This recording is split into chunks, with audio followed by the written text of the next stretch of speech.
Have you ever seen like wildfire footage on the news Yeah. and like wondered what it would be like to be right there, Oh, yeah, for sure. like in the thick of it? Definitely.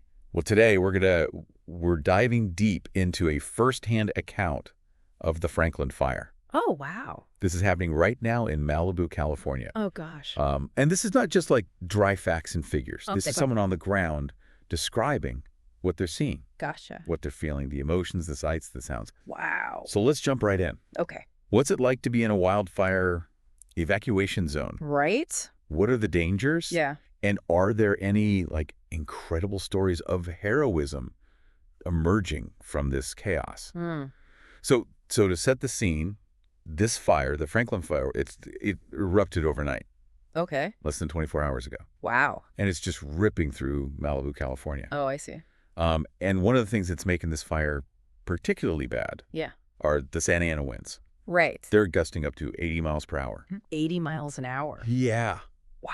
Which is crazy. Like hurricane force. Yeah, exactly, like hurricane force winds. Jeez. Pushing this fire, I mean, thousands of acres are burning at this point. Oh, my gosh. It's jumped the Pacific Coast Highway. Oh. Homes have been destroyed. Oh, no. 18,000 people have been evacuated. God. And Pepperdine University, they've got students sheltering in place. Wow. So you've got these really strong winds. Yeah. And they're just whipping these fires up into, I mean, you said hurricane force winds. Yeah. So it's just pushing these flames faster and faster. Exactly. And wildfires, they can move incredibly fast anyway. Right. But when you add those strong winds, like... It's like adding fuel to the fire almost. Exactly. Yeah. Yeah. I mean, just thinking about those students at Pepperdine, Right. like Mm. huddled in the library watching the flames approach. Yeah. And in the source, they talk about seeing flames from the windows. Oh, my God. Like, I can't imagine. Yeah, that must be so scary. Yeah, it's like that just the thought of that just sends chills down my spine. Yeah.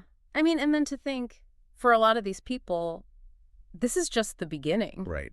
You know, they don't know if their homes are going to be there when they go back. Exactly. They don't know what they're going back to. Right. There's the potential for loss. Yeah. And just being evacuated from your home is such a... Traumatic. Yeah, it can be really traumatic. Just unsettling. Yeah. But amidst all this chaos and fear, there are these incredible stories of like heroism emerging. Oh, wow. That's great to hear. Yeah. And one of the stories that really stood out to me was about this guy named Alec Gellis. Okay. And he basically sprang into action when the fire started approaching his neighborhood. Wow. And he had this high-powered hose. Okay. And he was pulling water from his neighbor's pools Oh, wow. to fight the fire. That's amazing. And he saved at least 5 homes. Oh, my gosh. That's incredible. Yeah, I know. Like a real-life superhero. Yeah. And the source describes the conditions as just insane. Yeah. Like, I mean, you can imagine flames everywhere. Right. Smoke, heat, wind. Yeah. And he's out there just fighting to save his neighbor's homes. Wow.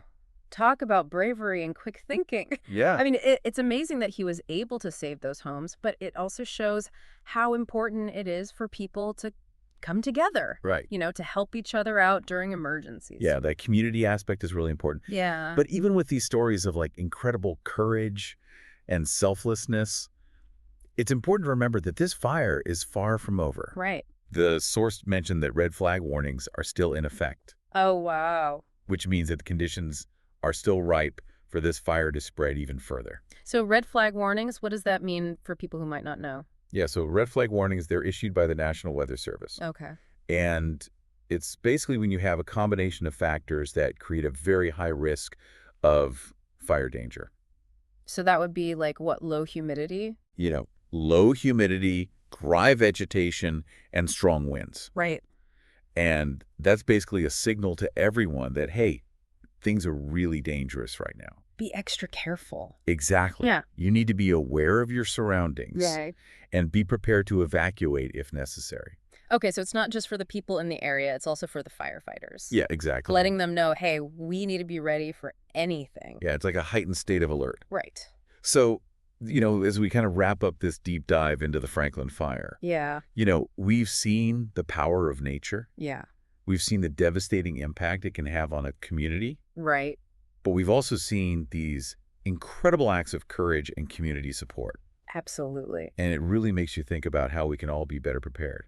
Yeah, I mean, knowing the risks and the potential for devastation that these wildfires pose, Yeah, what steps can communities and individuals take right. to be more resilient and prepared? Exactly. So that's something for everyone to think about. Yeah, that's a question we all need to ask ourselves. Yeah, for sure. And maybe that's a good place to leave it for today. Yeah, thanks for having me. Yeah, thanks for joining me. It's been a really interesting deep dive. Yeah, it's been a heavy one, but important. Yeah, absolutely.